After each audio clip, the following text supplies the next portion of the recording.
안녕하세요. 자, 이번 시간은 재고자산 보겠습니다. 여기 펴세요. 여기가 몇 페이지냐면요. 왜요? 46페이지. 네, 46페이지 펴세요. 자, 재고자산이 있는데, 이거 쭉 제가 설명을 해볼게요. 일단 재고자산의 정의가 뭐냐? 정의부터 일단 아셔야 된단 말이에요. 재고자산이라고 하는 거는 팔려고 가지고 있는 자산, 판매 목적으로 보유하는 자산을 재고자산이다라고요. 정의는 반드시 아셔야 되겠죠? 팔려고 가지고 있는 자산이 재고자산이다. 그럼 종류는 어떤 것들이 있느냐? 그 표를 볼게요. 표에 1번에 상품이 있죠? 상품이라고 하는 거는 판매 목적으로 구매한 자산이 상품이죠. 네. 그냥 제품이 있죠? 제품이라고 하는 거는 판매 목적으로 만든 자산이 제품이잖아요. 다 팔려고 가지고 있는 자산이죠? 세 번째 원재료. 원재료는 제품의 원료로 들어가는 게 원재료인데 얘도 역시나 판매 물품을 만들기 위해서 사온 거기 때문에 판매 목적이 맞죠? 네 번째 제공품. 이거 원가 얘기할 때 배울 건데 제공품이라고 하는 거는 미완성품이에요. 그러니까 제품을 만드는데 제품은 완제품, 완성품이 제품이고 제품을 만드는 과정에서 아직 미완성 상태에 있는 그 제품 상태를 제품이라고 하면 안 되겠네. 미완성 상태에 있는 물품을 제공품이다라고 합니다. 5번에 미착품. 미착품은 물건 구입할 때 아직까지 도착하지 않은 물품을 미착품이다라고 하고 6번에 반제품이 있는데 몰라도 돼요. 정의는. 7번에 저장품. 정의 몰라도 돼요. 어쨌거나 이러한 자산들이 다 뭐냐면요. 재고자산이다라는 거. 근데 연도시험은 제조기업이에요. 회계 1급은 무조건 제조업이 나오기 때문에 보통 분기할 때 개정 과목은 원재료하고 제품이 많이 나오겠죠. 회계 1급이 아니지 세무 2급. 네, 세무 2급은 무조건 제조업이기 때문에 개정 과목은 원재료하고 제품이 나오죠. 자, 그 다음에 그 표 밑에 별표 보면은 재고자산의 분류는 그 기업의 주된 영업활동이 무엇이냐에 따라 달라진다. 네, 예를 들어 건물의 경우 본사 건물로 사용하기 위하여 보유하고 있다면 유형자산으로 분류, 판매 목적으로 보유하고 있다면 재고자산으로 분류, 투자 목적으로 보유하고 있다면 투자자산으로 분류해야 한다라는 말이 있죠. 자, 그 말이 무슨 의미냐면요. 그 건물이 있어요. 건물이라 하더라도 보유 목적이 뭐냐에 따라서 분류하는 개정 과목들이 틀려져요. 예를 들어서 건물이 있는데 이 건물이 판매 목적이다. 팔려 가지고 있다. 판매 목적이면 재고자산이잖아요. 재고자산이 되겠고 그 다음에 두 번째 만약에 투자 목적이다. 건물을 투자 목적으로 보유하고 있으면은 투자자산이 돼요. 그 다음에 건물을 영업활동에 사용할 목적이다. 영업활동 사용 목적이다라고 하면 유형자산이 된단 말이에요. 그래서 여러분들이 알고 있는 건물은 유형자산이잖아요. 개정 과목이. 개정 과목 건물은 유형자산일 때이고 만약 투자 목적일 때 투자자산이면 개정 과목이 투자부동산이 돼요. 나중에 뒤에서 배울게요. 그 다음에 판매 목적일 때 건물을 판매 목적으로 보유하고 있다고 하면은 그건 재고자산으로 분류하고 개정 과목은 건물로 써도 무방하세요. 무방한데 분류가 있잖아요. 분류가 어디로 분류가 되냐면요. 재고자산 쪽으로 분류가 된다라는 거. 그래서 보유 목적이 뭐냐에 따라서 분류하는 개정 과목들이 달라진다. 자, 이번에 재고자산 취득원가의 결정이 있죠. 재고자산 취득원가. 그럼 재고자산을 사겠죠. 샀을 때 취득가액은 어떻게 결정이 되느냐. 뭐 이런 거는 회계 1급에서 많이 하셨을 건데, 자, 재고자산의 취득원가는 매입가액에서 취득부대 비용을 더한다라는 거. 상금액에서 취득부대 비용을 더해요. 취득부대 비용에는 운반비 등이 포함되어 있겠죠. 사는 과정에서 들어가는 운반비 등이 포함된 금액이 재고자산의 취득원가가 된다라는 거. 자, 그럼 예를 들어 볼게요. 예를 들어서 상품을 500원에 현금 구매하다. 상품을 500원에 현금 구매하고 운반비 100원을 현금 지출했다. 운반비 100원을 현금 지출했다라고 하면은 상품을 500원 주고 산 거예요? 600원 주고 산 거예요? 600원 주고 산 걸로 봐야 되겠죠? 운반비 100원은 상품 금액에 포함을 시켜야 된단 말이에요. 그럼 차변의 상품 600, 대변의 현금 600 이렇게 분계가 돼야 되겠죠? 그래서 재고자산을 취득하는 과정에서 들어간 비용은 재고자산 금액에 포함을 시켜야 된다라는 거. 당연한 거겠죠? 여러분들이 옥션에서 옷을 사는데 운반비가 2,000원 들었다라고 하면은 옷값은 5,000원인데 운반비가 2,000원이면은 옷을 7,000원 주고 샀다라고 생각하겠죠? 그래서 그 운반비는 원재료, 자산 금액, 재고자산 금액에 포함을 시켜야 된다라는 거. 자, 그 다음에 거기 보시면은 매입 부대비용. 그래서 매입 부대비용 있네. 시기일지 46페이지 하단에 취득원가는 매입가액에서 매입 부대비용을 더하고 매입 환출물 애누리 매입 할인을 뺀다라고 돼 있고, 그 다음 페이지 보시면은 매입 부대비용. 매입 부대비용에는 뭐 취득원가에는 매입가액뿐만 아니라 매입 부대비용까지 포함되어야 한다라고 돼 있고, 이번에 매입 환출물 애누리라고 돼 있죠. 요거는 재고자산을 구매하는 과정에서 깎은 거 있잖아요. 예, 깎은 비용을 이야기한단 말이에요. 그 매입 환출물 애누리는 깎았는데 뭐 때문에 깎은 거냐면요. 불량품이 있어서 반품 들어온 거. 예, 그게 매입 환출물 애누리이고, 세 번째 매입 할인이죠. 매입 할인은 물품 대금을 조기에 결제해서 깎아주는 게 매입 할인이 돼요. 그래서 매입 환출물 애누리, 취득원가는 매입가액에서 취득 부대비용을 더하고 매입 환출 및 애누리를 빼는데, 이 매입 환출물 애누리라고 하는 거는 불량품이 있어서 반품된 거, 불량품 때문에 반품 들어온 거, 예, 불량품 때문에 반품한 거죠. 들어온 게 아니라 내가 반품한 거. 예, 그게 매입 환출 매누리이고, 그럼 깎은 거니까 이거는 빼야 되겠죠. 그 다음 매입 할인. 매입 할인은 물품 대금을 조기에 결제해서 깎은 거, 예, 물품 대금을 조기에 결제해서 깎은 거를 매입 할인이라고 합니다. 그래서 만약에 상품을 700원 주고 샀는데 운반비가 100원 들어갔다. 그러면은 운반비는 상품 금액에 포함이 돼야 되겠죠. 그 다음 반품을 50원어치 했다. 그럼 50원 빼야 되겠죠. 그다음 물품 대금을 조기에 결제해서 30원 깎았다라고 하면 30원도 재고자산 금액에서 빼야 되겠죠. 취득원가는 매입가액에서, 재고자산 금액이라고 하는 거는 매입가액에서 취득부대 비용을 더하고, 그 다음에 깎은 거, 불량품이나 반품이 있어서 반품한 거 있잖아요. 반품한 거, 깎은 거가 아니네. 반품한 거네. 반품한 거니까 빼야 되겠죠. 빼고, 그다음 매입 할인, 물품 대금을 조기에 결제해서 깎은 게 있다라고 하면은 뺀 금액이 재고자산의 취득원가가 된다라는 거. 자, 그 다음 하나 주의해야 될 게, 주의.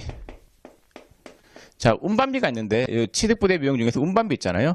운반비가 취득하는 과정에서 들어간 운반비는 재고자산의 취득원가에 포함이 되는데, 판매 과정, 네, 판매 과정에서 지출된 운반비, 판매 과정에서 지출된 운반비는, 얘는 운반비예요. 얘는 계정 과목을 운반비로 해서 판매비와 관리비로 써야 된다라는 거.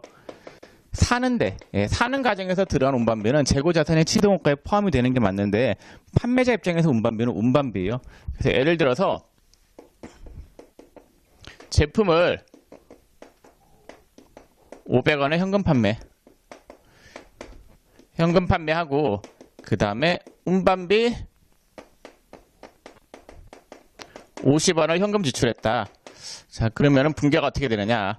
제품을 500원에 현금 판매했으니까 차변에 현금 500원. 예, 그 다음에 대변에 뭐가 오냐면요. 제품 매출 500 이렇게 오겠죠. 그 다음에 운반비 50을 현금 지출했으니까 현금 나간 거 50 빼고, 운반비는 계정 과목이 뭐라고 했냐면요. 그냥 운반비요.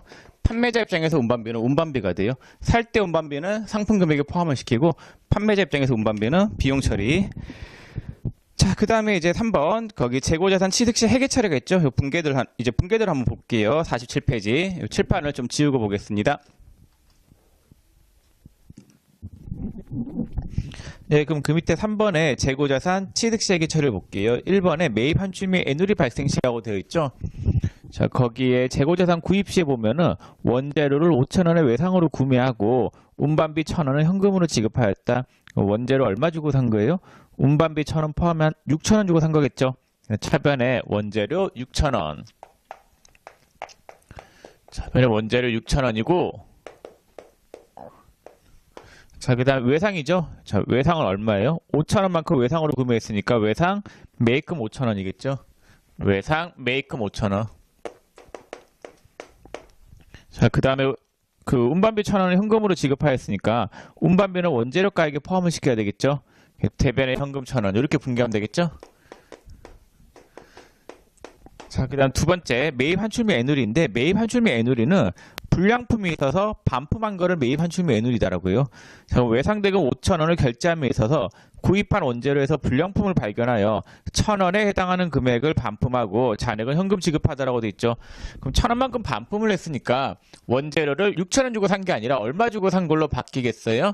5,000원 주고 산 걸로 바꿔야 되잖아요. 원재료 6,000원 주고 산 게 아니잖아요. 1,000원만큼 깎았으니까, 반품했으니까.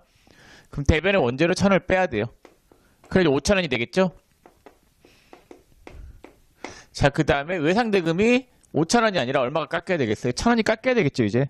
왜냐면은 1,000원만큼 반품을 했으니까 그 나머지 1,000원, 그 해당하는 1,000원 안 갚아도 되잖아요. 대변에 있는 외상 매입금을 차변에 빼요. 자, 외상 매입금 1,000원을 뺐어요. 자, 그럼 원재료 6,000원에서 1,000원을 뺀 5,000원. 외상 매입금도 5,000원에서 1,000원을 뺀 4,000원으로 바뀌었죠? 자, 그럼 이제 원재료가에 6,000원에서 1,000원을 뺐으니까 5,000원이 됐고, 외상 매입금도 5,000원에서 1,000원을 빼서 4,000원이 됐죠? 그럼 남아있는 이제 외상대금이 얼마예요? 4,000원이겠네. 나머지 외상대금 뭘로 지급했대요? 현금으로 지급했다잖아요. 나머지 남은 외상대금이 4,000원이니까 4,000원 빼고 대변에 현금 4,000원 이렇게 분개하면 돼요. 자, 근데 외상매입금이 이거 합하면 얼마예요? 5,000원이겠죠? 그럼 외상매입금 5,000원 빼면 되는 거예요. 자, 근데 제가 대변에 원재료 1,000원 뺐어요. 1,000원만큼 깎았으니까. 불량품이 있어서 반품했으니까 1,000원 깎았죠. 자, 근데 대변에 원재료를 뺄 때는 실무상 직접 빼지 않고 어떤 계정 과목을 쓰냐면요.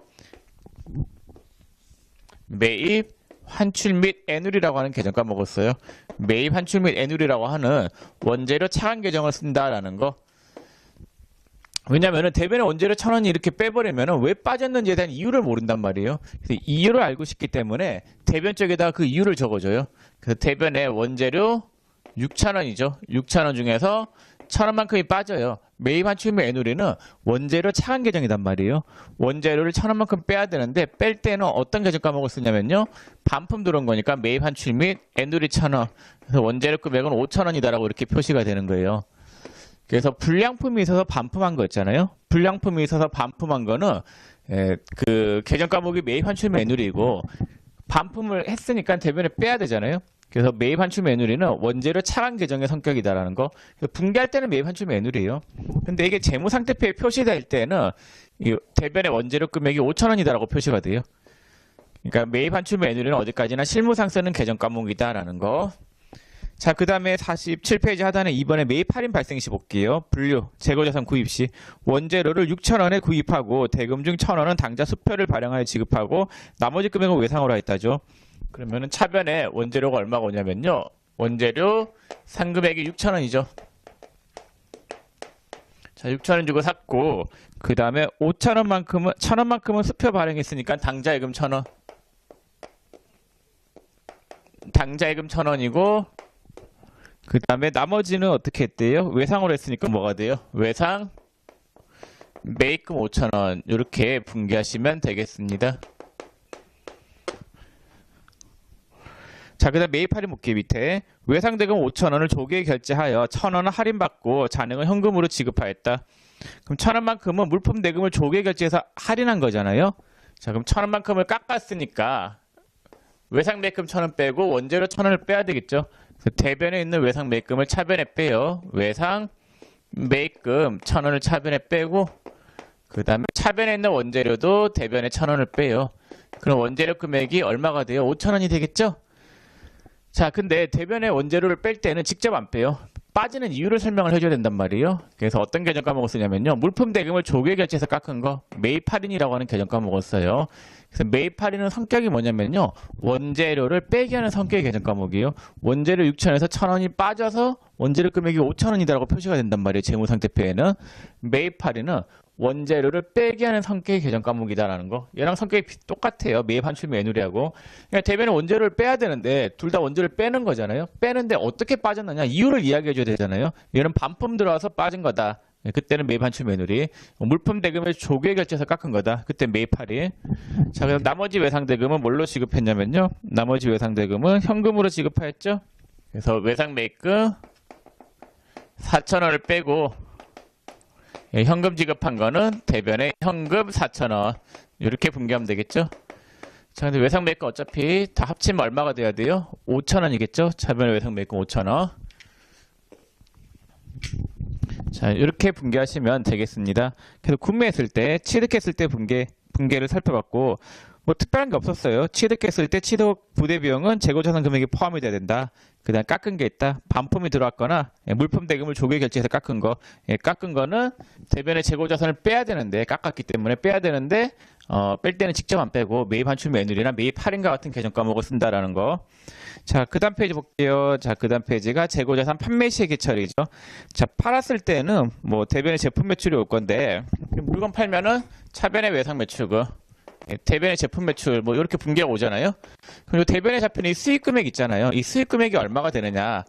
요 수익 금액에는 깎은 것들을 빼야 돼요. 거기 매출 한이 및 애누리하고 매출 할인이 있죠.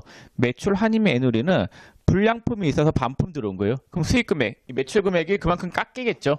그래서 내가 물건을 만약에 외상 매출금이 700원이었다. 그 다음에 제품 매출이 700원이었다. 700원 주고 팔았는데 이 중에서 불량품이 들어와서 100원만큼을 깎았다라고 할게요.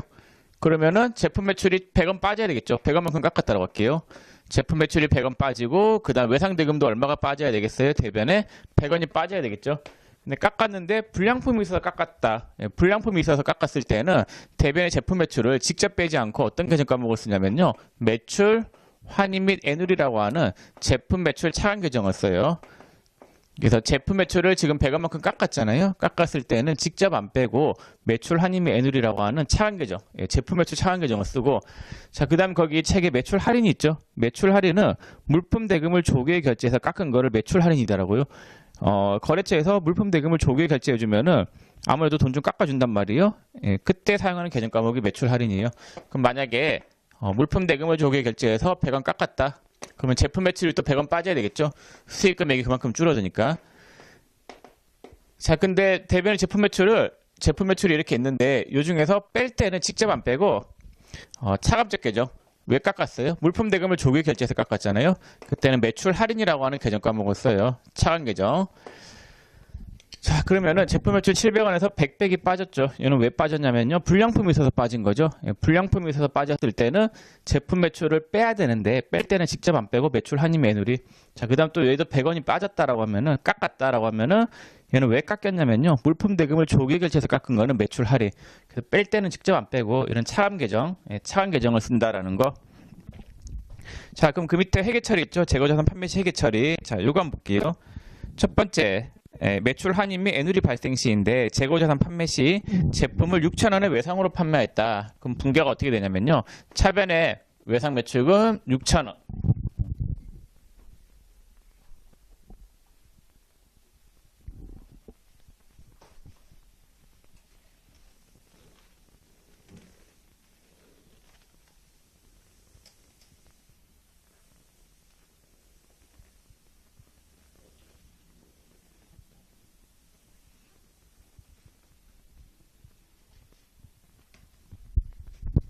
자, 차변의 외상 매출금 6,000원.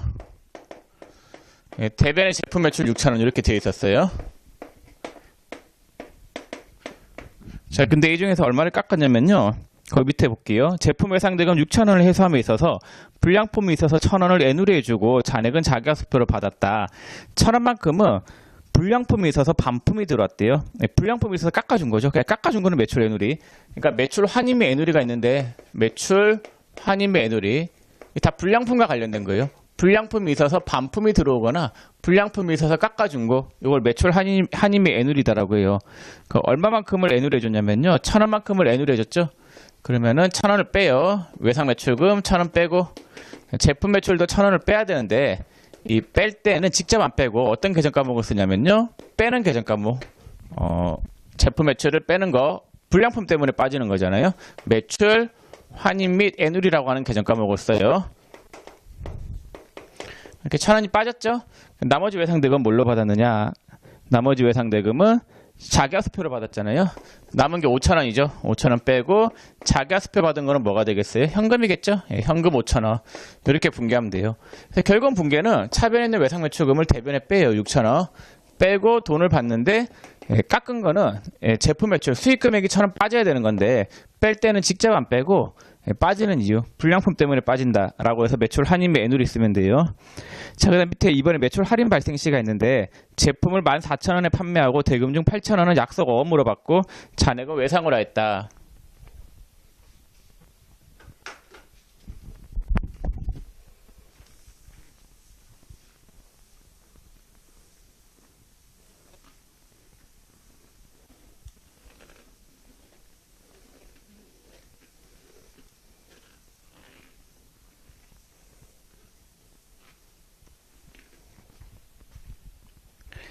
자, 그럼 제품을 14,000원에 팔았으니까 대변이 제품 매출 14,000원.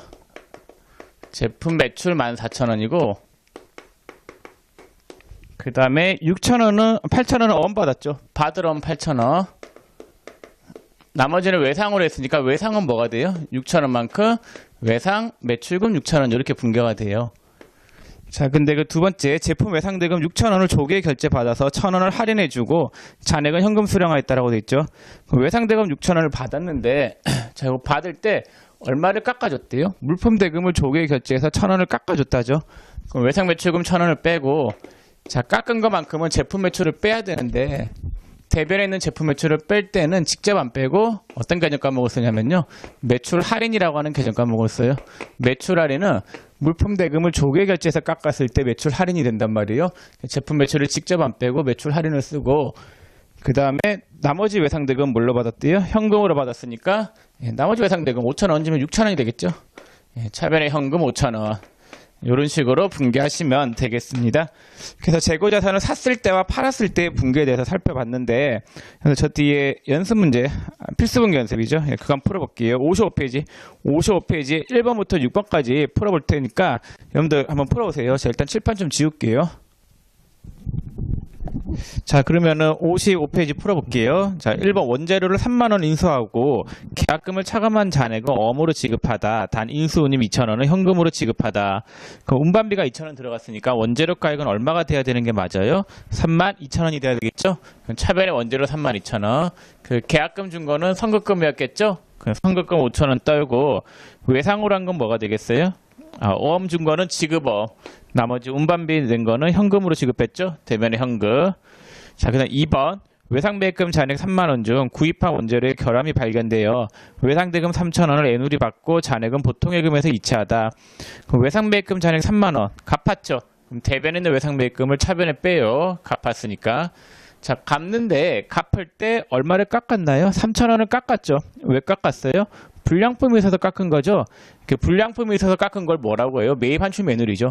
그러니까 외상대금 갚는 분기예요. 외상배액금 빠지고 대변에 돈 나가는데 나갈 때 27,000원만 나갔잖아요. 나가고 3,000원만큼은 깎았잖아요. 불량품이 있어서 깎은 거니까 그때 사용하는 개정 과목은 매입 환출 매누리가 되겠습니다.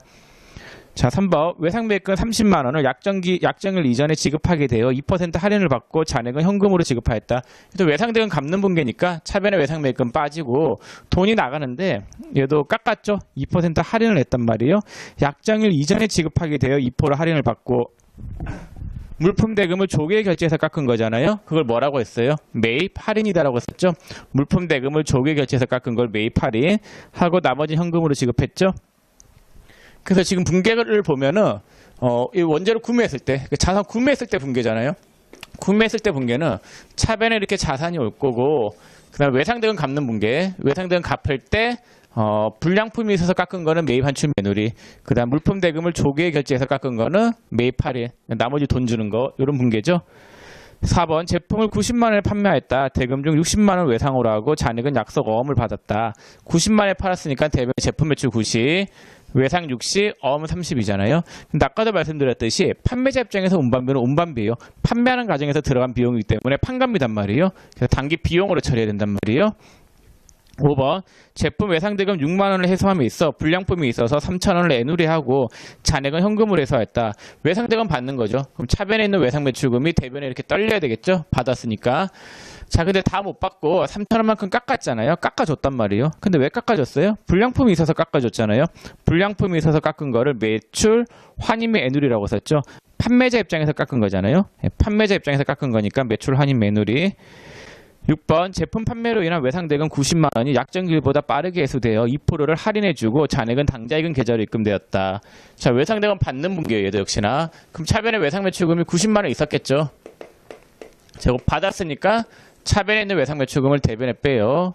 빼고 자, 받는데 몇 퍼센트 깎아줬대요? 2% 깎아줬죠? 네, 2%를 할인해 줬으니까 18,000원 18,000원만큼은 깎은 거니까 제품 매출 차감 계정, 제품 매출을 빼게 하는 성격의 계정 과목인데 얘는 왜 깎았어요? 약정기일보다 빠르게 해소돼요. 물품 대금을 조기에 결제해서 깎은 거를 매출 할인이다라고 하죠. 하고 나머지 대금은 당좌예금 계좌로 입금됐죠. 당좌 예금 82,000원 이렇게 분개하면 되겠습니다. 그래서 외상대금 받는 분개하고 이렇게 깎은 거는 왜 깎았어요? 물품 대금을 조기 결제해서 깎은 건 매출 할인, 나머지 금액 돈 들어온 거는 돈 들어온 걸로 분개하시면 되겠죠? 자, 그럼 재고자산 취득하고 판매했을 때 분개를 다 살펴봤고 이제 몇 페이지로 가시냐면요. 자, 49페이지 매출 원가액 처리 보겠습니다. 칠판 좀 지우고 볼게요. 자, 그 매출 원가액 처리 한번 보겠습니다. 자, 여러분들 제가 예를 한번 들어볼게요. 자, 4월 1일 날에 상품 한 개를 100원에 현금 구매했다라고 할게요. 4월 2일 날에는 상품 한 개를 200원에 현금 구매했다라고 할게요. 4월 3일에는 상품 한 개를 300원에 현금 구매를 했다라고 할게요. 자, 근데 우리가 만약에 상품을 판다. 500원에 300원에 구매한 상품을 예를 들어서 800원에 팔았다라고 하면은 남겨먹은 이익은 얼마가 되냐면요. 500원이 된단 말이에요. 자, 상품을 사면서 나간 돈은 매출 원가예요.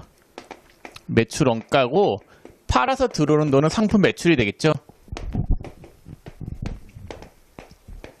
자, 그러면은 상품을 팔아서 들어온 돈이 800원이었다. 차변에 현금 800원, 대변에 상품 매출 800이 되겠고, 그럼 수익이 800이죠.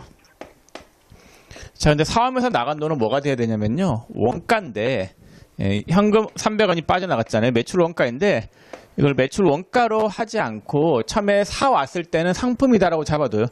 상품이다라고 잡아놨다가 샀으니까 자산이죠. 내가 가지고 있을 때는 상품이라고 잡아놨다가 얘가 팔리면 상품을 떨면서 원가로 대체해야 돼요. 내가 나간 돈이니까 비용 처리를 해야 된단 말이에요. 그래서 매출, 원가 이렇게 처리를 해야 된단 말이에요. 그래서 나간 돈, 상품을 사오면서 나간 돈은 결국은 팔리면은 뭘로 대체가 돼야 되냐면요. 매출 원가로 대체가 돼야 돼요. 자, 그럼 상품이 팔렸죠? 예, 팔렸기 때문에 800원에 팔렸다라고 할게요. 차변에 현금 800원, 대변에 상품 매출 800원인데 팔린 거를 떨면서 뭘 잡아야 되냐면요. 매출 원가를 잡아야 되는데 그 분개를 상품 판매 시마다 해버리면은 회계 담당자가 못해. 왜냐면 이들 중에서 어떤 게 팔렸는지 찾아서 떨면서 매출 원가 잡는 분개하는 거 불가능이단 말이에요. 그래서 매출 원가 잡는 분개는 언제 하느냐? 결산일 날이에요. 결산일 날. 자, 결산일 날에 매출 원가 어떤 식으로 잡느냐 이렇게 잡아요. 기초 상품에서 단기 상품 매입한 금액을 더하고 기말 상품 재고액을 빼서 매출 원가를 구한다라는 거. 그래서 매출 원가 구하는 분개는 한 방에 다예요. 그래서 우리가 만약에 창고가 있다. 창고가 있는데 1월 1일 날에 창고를 봤더니 상품이 100원어치가 있었던 거예요. 자, 100원어치가 있었는데 1년 동안 봤더니 1년 동안 매입한 금액이 100원, 200원, 300원에서 600원어치 사왔다라고 할게요. 자, 그럼 현재 창고에는 얼마나치가 있어야지 정상이에요? 600 더하기 100해서 700원어치가 있어야 되는 게 맞겠죠? 근데 기말에 창고 문을 열어봤더니 남아있는 게 400원어치였대요. 자, 그러면은 현재 창고에 700원어치가 있어야 되는데 남아있는 게 400원이다라고 하면은 없어진 300원만큼은 어떻게 됐겠어요? 팔렸겠죠? 그래서 팔린 건 어떻게 구하느냐? 팔린 거는 기초 상품에서 단기 상품 매입한 금액을 더해요. 기말 상품 재고액을 빼면은 팔린 금액이 나온다라는 거. 그래서 팔린 금액만큼을 대변에 빼고 300원 빼고 매출원가 분개 이렇게 하면은 매출원가 잡는 분개하는 게 훨씬 더 편하겠죠. 그래서 매출원가 구하는 분개, 매출원가 잡는 분개는 모두 언제 하느냐? 결산일날 한다라는 거. 자, 근데 이 장부를 보면은 기초 상품 얼마인지 나와 있나요? 안 나와 있나요? 나와 있죠. 장부 보면 나와 있단 말이에요. 단기 상품 매입한 금액. 원장 보면은 차변에 상품 금액 잡혀 있는 게 단기 상품 매입이겠죠. 우리가 매출원가 구할 때는 뭐만 알면 매출원가 구할 수 있냐면요. 요 기말 상품 재고액만 알면은 매출원가를 구할 수 있다라는 거. 그래서 매출원가 구하기 핵심은 어디 있느냐? 기말 상품 재고액을 결정하는 데 있습니다. 그래서 그 다음 챕터가 뭐냐면요. 4. 기말 재고자산가액의 결정이라고 돼 있죠. 예, 이게 중요하단 말이에요.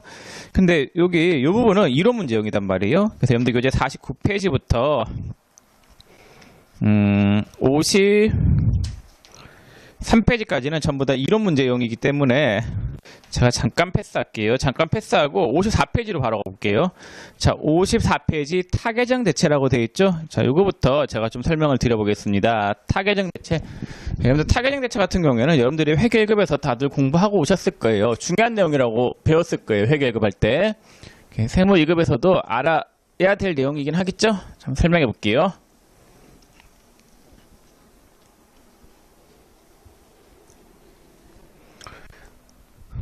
자, 만약에 상품이 이렇게 500원이 있다.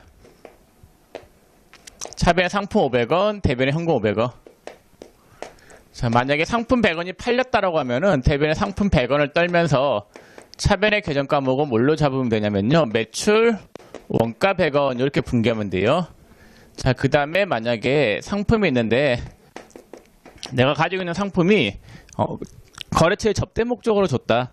접대 목적으로 줬으면 상품을 대변에 빼면서 차변에 뭘로 잡으면 되냐면요. 접대비 100원 이렇게 분기하면 돼요. 자, 그 다음에 또 상품이 있는데 상품을 교회에 기부했다. 그럼 상품을 빼면서 뭘로 잡으면 되냐면요. 기부금 100원 이렇게 분기하면 돼요. 자, 근데 이 상품은 재고자산이죠. 재고자산은 원래 팔려고 가지고 있는 자산이잖아요.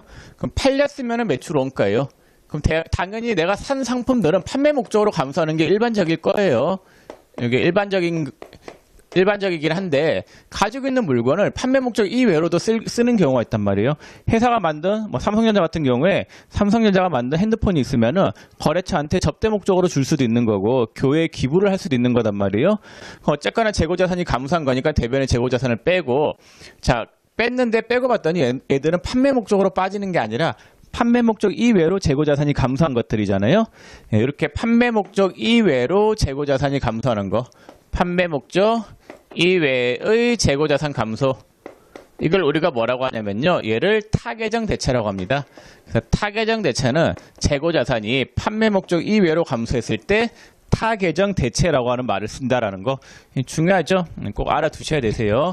그래서 원래 재고자산이라고 하는 거는 팔리는 게 일반적이잖아요. 그래서 판매 목적으로 감소했을 때는 원가, 매출 원가로 대체가 되는데 판매 목적 이외로 감소하는 경우 접대비나 기부금, 복리수익비 이러한 용도로 쓰였다라고 하면은 그걸 판매 목적 이외에 감소했다라고 하고 그때 우리가 타계정에 대체됐다 이런 말을 쓰겠습니다.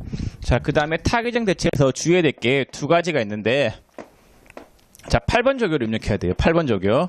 근데 일반 점표 입력할 때 프로그램은 대변에 재고자산이 빠지면은 전부 다 판매 목적이라고 생각한단 말이에요. 근데 얘는 판매 목적이 아니단 말이에요. 근데 프로그램은 대변에 재고자산이 빠졌다라고 하면 아, 얘가 판매 목적으로 빠졌겠구나 이런 생각을 한단 말이에요. 그럼 판매 목적이 아니면은 여기다가 8번 조교를 걸어가지고 이 재고자산은 판매 목적으로 감소한 게 아니다라고 알려줘야 된단 말이에요. 그래서 재고자산이 판매 목적 이외로 감소한 거다라고 하면은 반드시 8번 조교를 입력해야 된다라는 거. 자, 그 다음에 상품의 취득 원가가 500원이죠. 그럼 대변에 재고자산을 뺄 때는 뭘로 대체를 해야 되냐면은 원가로 대체를 해야 돼요. 시가로 대체를 하면 안 돼요. 시가로 평가해서 재고자산을 빼는 게 아니라 취득 원가가 500원이니까 원가 금액 그대로를 빼야 돼요. 취득 원가가 500원이죠. 그럼 대변에 재고자산 뺄 때는 제가 시가 평가해서 뺀 게 아니라 취득 원가 금액 그대로 빼고 있잖아요. 재고자산을 타 계정에 대체할 때는 원가로 대체한다라는 거. 그래서 이렇게만 좀 주의하시면 되겠습니다. 그럼 교재 보시면은 거기 내용에 보시면 표에 내용적이 보세요. 차변에 상품 만원, 대변에 현금 만원이고 이번에 상품의 일부를 생산직 사원에 야근 간식으로 제공했으니까 상품이 없어져야 되겠죠. 대변에 상품 2,000을 뺐어요. 뺄 때는 원가 금액으로 뺀다라고 했어요. 차변의 계정 과목은 직원들을 위해서 쓴 비용이니까 복리생비. 3번에 상품의 일부를 거래처에게 접대 목적으로 무상으로 증정하다. 상품을 대변에 뺐죠. 접대 목적으로 쓰니까 접대비. 4번의 매출 원가는 4,000원이다. 상품 빼고 차변에 뭘로 잡으면 돼요? 매출 원가로 분기하면 되겠죠? 자, 이렇게 해서 일단 분기와 관련된 내용들, 분기와 관련된 내용들은 설명을 다 드렸고, 자, 그 다음에 이제 이론 문제형이 여러분들 교재 49페이지, 자, 49페이지 하단에 기말 재고자산가액의 결정이라고 되어 있죠? 예, 기말 재고자산가액의 결정. 자, 그거 한번 보시면은, 자, 우리가 이 매출원가 구하기의 핵심은 이 기말 재고자산을 결정하는 데 있다라고 했었잖아요. 그러면은 여기서부터 이론 문제형이에요, 전부 다. 자, 그럼 기말에 남아있는 재고자산이다라고 하는 거는 기말에 남아있는 재고자산의 수량에다가 뭘 곱해서 구하냐면요, 단가를 곱해서 구해요. 그럼 수량을 결정하는 방법이 있고 단가를 결정하는 방법이 있을 건데, 자, 수량을 결정하는 방법이 거기 책에 3가지가 나와 있고 단가를 결정하는 방법이 나와 있죠. 그걸 보시면은 수량 결정 방법은 계속기록법, 실질재고조사법, 혼합법이 있고, 단가를 결정하는 방법은 개별법, 선의선출법, 후의선출법, 평균법 이런 게 있는데, 자, 이 수량을 결정하는 방법부터 볼게요. 자, 하단에 1번의 수량 결정 방법, 1번에 계속기록법이라고 하는 게 있는데, 계속기록법은 그 상품 재고장이라는 장부에다가 상품을 계속적으로 기록하여 파악하는 게 계속기록법이에요. 예를 들어서 일자가 있고, 입고가 있고, 출고가 있고, 잔고가 있다라고 했을 때, 자, 1월 1일 날에 1월 4일 날에 입고가 3개가 입고가 됐어요. 그 다음 1월 7일 날에 입고가 4개가 됐어요. 그 다음 1월 10일 날에 출고가 2개가 됐다고 할게요. 그럼 1월 4일 날 입고가 3개가 됐죠. 그 다음 1월 7일 날에 입고가 몇 개가 됐어요? 4개. 그럼 3개, 4개, 7개가 있는 상태네. 그 다음에 1월 10일 날에 출고가 2개가 됐죠. 2개가 나갔네. 그럼 남아있는 장부가 몇 개예요? 5개죠. 예, 상품 재고장이라는 장부에다가 이렇게 생겼단 말이에요. 상품 재고장은 입출 장부, 입고 출고 장부가 나와 있는 장부가 상품 재고장인데 여기다가 수량을 계속적으로 기록하여 수량을 파악하는 게 계속기록법이에요. 그럼 계속기록법을 통해서 수량을 파악하면은 공장에서 불러주는 대로 받아 적는 거단 말이에요. 그럼 이 5개가 실제로 맞나 안 맞나 공장 가서 확인을 해봐야 돼요, 안 해봐야 돼요? 확인을 해봐야 되겠죠. 공장에 가서 실질적으로 그 재고자산이 있냐 없냐 확인해보는 방법을 실질재고조사법이더라고요. 실사법. 그래서 수량을 결정하는 방법은 크게 계속기록법하고 실질재고조사법이 있고 그 다음에 3번에 혼합법이라고 있는데 혼합법은 계속기록법과 실질재고조사법을 함께 쓰는 걸 혼합법이더라고요. 근데 실무를 가보면 혼합법 다 쓰고 있어요. 계속기록법도 쓰고 실질재고조사법도 쓴단 말이에요. 왜냐면은 계속기록법을 써야지 수량이 몇 개인지 정확하게 파악이 된단 말이에요. 그럼 5개의 수량이 있다. 그럼 공장에 가서 또 실사를 해봐야 될 거 아니에요. 실사를 해봤더니 3개밖에 안 남아있는 거예요. 그럼 나머지 없어진 거 2개 파악할 수 있잖아요. 없어진 수량을 파악할 수 있단 말이에요. 그래서 실무에서는 계속기록법하고 실질재고조사법을 함께 쓰는 혼합법을 주로 쓰고 있다라는 거. 그 수량을 결정하는 방법은 이렇게 크게 3가지, 계속기록법, 실질재고조사법, 혼합법 이렇게 3가지가 있습니다. 자, 그 다음 페이지 단가 결정 방법이 있는데 칠판을 좀 지우고 보겠습니다. 자, 50페이지 단가 결정 방법을 보겠습니다. 자, 단가라고 하는 거는 사온 금액을 이야기하는데 예를 들어서 1월 1일 날에 한 개를 100원 주고 샀어요. 예, 재고자산을 똑같은 거를 1월 4일 날에 똑같은 재고자산을 200원 주고 사왔다라고 할게요. 그 다음에 1월 10일 날에 재고자산 한 개를 300원 주고 사왔다라고 했으면은 재고자산이라고 하는 거는 살 때마다 보통 가격이 다 다르단 말이에요. 단가가 보통 달라요. 그럼 이 중에서 2개가 판매됐다라고 했을 때 어떤 게 팔렸는지 직접적으로 추적 가능한 거, 개별적으로 어떤 게 팔렸는지 아는 게 개별법. 그래서 50페이지 상단에 1번 개별법. 그 다음 2번에 선의선주법은 먼저 들어온 게 먼저 팔린다. 선자가 먼저 선자, 입자가 들어올 입자. 선자가 먼저 선자, 출자가 나갈 출자인데 먼저 들어온 게 먼저 나가는 게 선의선주법이단 말이에요. 그래서 먼저 들어온 게 먼저 나갔다. 그럼 얘 2개가 팔렸겠죠? 그럼 남아있는 건 얘가 되겠죠? 그 다음 3번째 후위선출법은 나중에 들어온 게 먼저 팔렸다라고 가정하는 방법인데 나중에 들어온 건 얘잖아요. 얘가 먼저 팔렸다라고 가정하는 방법이 후위선출법. 그 후자가 뒤우자, 입자가 들어올 입자, 선자가 먼저 선자, 출자가 나갈 출자잖아요. 평균법이 있는데 평균법은 얘들이 평균을 해서 팔렸다라고 가정하는 방법이 평균법이에요. 그래서 단가를 결정하는 방법은 이렇게 크게 4가지가 있는데 일단 제가 개별법, 선의선주법, 후위선주법 이 3가지만 먼저 말씀을 드리고 평균법은 다음 시간에 할게요. 자, 개별법은 방금 말씀드렸듯이 어떤 게 팔렸는지 알아요. 그래서 100원짜리, 200원짜리, 300원짜리가 있는데 얘들 중에서 태그를 다 붙여놔요. 태그를 붙여놔가지고 2개가 팔렸을 때 어떤 게 팔렸는지 바로 알 수 있는 게 개별법이단 말이에요. 그럼 1번에 실제 원가가 실제 수익에 대응되므로 수익과 비용이 정확하게 대응된다. 개별법은 그래요. 개별법은 2개 팔린 거에 대해서 그 대응되는 원가가 정확하단 말이에요. 그래서 수익과 비용이 정확하게 대응이 되고 2번에 재고자산의 종류와 수량이 많은 경우 실무상 적용하기 어렵다. 그래요.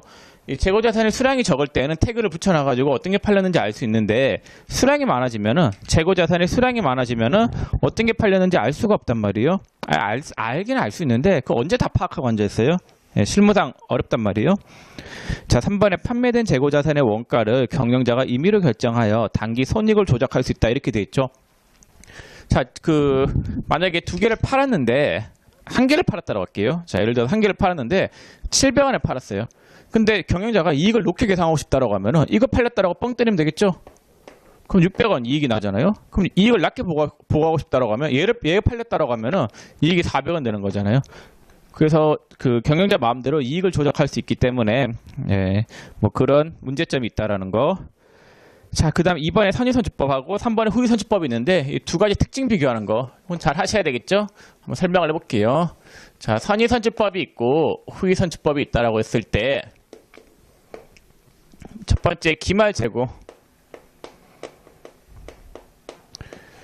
자, 기말재고 자산이 있는데 두 개가 팔렸다라고 했으면은 선의선주법이다. 먼저 들어온 게 먼저 팔리죠. 남아있는 건 얘겠네. 자, 후의선주법은 나중에 들어온 게 먼저 팔리니까 100원짜리가 남겠죠.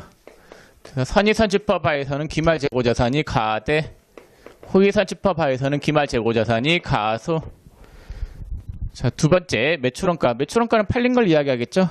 선의선주법은 먼저 들어온 게 먼저 팔리니까 얘가 팔리겠죠. 두 개가 팔렸다라고 하면은 매출원가 300. 지금 제가 가정을 할 때는 물가 상승을 가정하는 거예요. 물가가 상승하고 있다는 가정하에서 특징을 비교하고 있습니다. 자, 그 다음에 후의선주법은 나중에 들어온 게 먼저 팔리니까 얘 두 개가 팔렸겠죠. 매출원가는 500. 얘는 과대, 얘는 과소겠네요. 자, 세 번째 단기순위. 자, 매출원가는 비용이잖아요. 비용이 작으면 이익은 어떻게 되겠어요? 높겠죠. 반대로 가잖아요. 자, 비용이 크면 이익은 어떻게 되겠어요? 작겠죠. 과소. 이렇게 돼요. 자, 그 다음 네 번째 일반적인 물량 흐름. 먼저 들어오는 게 먼저 들어온 게 먼저 팔리는 게 일반적인 물량 흐름이죠. 그래서 선의선주법은 일반적인 물량 흐름과 일치. 그리고 후의선주법은 나중에 들어온 게 먼저 팔리는 건 아무래도 일반적인 물량 흐름으로 볼 수 없단 말이에요. 불일치. 자, 다섯 번째 수익비용 대응. 자, 선의선주법은 수익비용 대응이 좋지 않다라고요. 자, 왜 좋지 않냐면요. 현재 수익에 대하여 만약에 두 개가 팔렸다. 팔린 게 언제께 팔려요? 먼저 들어온 게 먼저 팔리니까 그 과거의 원가가 대응되잖아요. 최근에 구입한 게 팔리는 게 아니라 옛날 게 팔리기 때문에 과거의 원가가 대응되잖아요. 그래서 선의선주법은 수익비용 대응이 안 좋다라고요. 자, 근데 후의선주법은 현재 수익에 대하여 현재 두 개가 팔렸다라고 했을 때 나중에 들어온 게 먼저 팔리잖아요. 나중에 들어온 게 먼저 팔리기 때문에 최근에 구입한 게 팔린 거잖아요. 최근에 원가가 대응된단 말이에요. 그래서 수익비용 대응이 좋다라고 해요. 그래서 후의선주법은 나중에 들어온 게 먼저 팔리기 때문에 최근 게 팔리잖아요. 그래서 수익비용 대응이 좋다라고 해요. 자, 그럼 특징을 비교를 해봤는데, 근데 이 특징 비교를 보면은 외우기가 좀 쉽지 않단 말이에요. 그래서 뭐 이렇게 설명하는 경우도 있어요. 물가가 상승하고 있잖아요. 물가가 상승하니까 100원, 200, 300. 그럼 선의선주법은 얘가 팔리고 후의선주법은 얘가 팔리죠. 그럼 선 같은 경우에는 옛날 게 팔렸으니까 남아있는 거는 최근 거. 후는 나중에 들어온 게 먼저 팔렸으니까 남아있는 건 옛날에 싸게 구입한 거고, 그 다음에 이익은 뭐 선의선주법은 낮은 가격에 팔렸으니까 매출원가 팔린 게 옛날 게 팔렸으니까 옛날에 싸게 산 게 팔렸죠. 그럼 매출원가 낮다. 뭐 이렇게 비교하는 경우도 있는데 저것도 어렵더라고요. 저는 옛날에 외울 때. 그래서 이렇게 외웠어요. 그 선의선주법 같은 경우에는 느낌을 좋은 느낌 가지시고 후의선주법은 안 좋은 느낌을 가졌단 말이에요. 그럼 좋은 느낌을 가질 때 자산은 많은 게 좋죠. 비용은 작은 게 좋겠죠. 이익은 많은 게 좋겠죠. 그 다음에 일반적인 물량 흐름과 일치하는 게 좋을 거단 말이에요. 그래서 다 좋아요. 선의선주법은. 자산도 많고 비용도 작고 이익도 크고 일반적인 물량 흐름과 일치하는 것도 좋은데 단 안 좋은 게 뭐가 있어요? 수익비용 대응만 좋지 않다. 다 좋은데 수익비용 대응만 좋지 않다. 이렇게 외우면 돼요. 후의선주법은 자산은 작죠, 비용은 많죠, 이익은 적어요. 그러니까 자산은 작고 비용은 많고 이익은 낮고 안 좋아요, 안 좋아. 일반적인 물량 흐르는 거 일치도 안 돼요. 다 안 좋아요. 근데 뭐만 좋아요? 수익비용 대응만 좋다. 뭐 이렇게 외우시면 돼요. 그래서 물가가 상승하고 있을 때 각 방법을 비교하잖아요. 방법을 비교하면은 이런 식으로 비교를 할 수 있다라는 거. 근데 물가가 하락할 때는 반대로 생각하세요. 물가가 하락할 때는 이 세 가지 1, 2, 3 있잖아요. 이 세 가지가 반대 방향으로 가게 된다라는 거. 자, 그래서 선하고 후하고 비교했는데 그 책 보면은 제가 설명드린 내용들이 다 있으니까 여러분들이 읽어보시면 되겠습니다. 자, 그 다음 4번에 평균법을 해야 되는데 이거는 좀 시간이 걸릴 것 같으니까 제가 다음 시간에 하도록 하겠습니다. 이번 시간 여기까지만 할게요. 수고 많으셨습니다.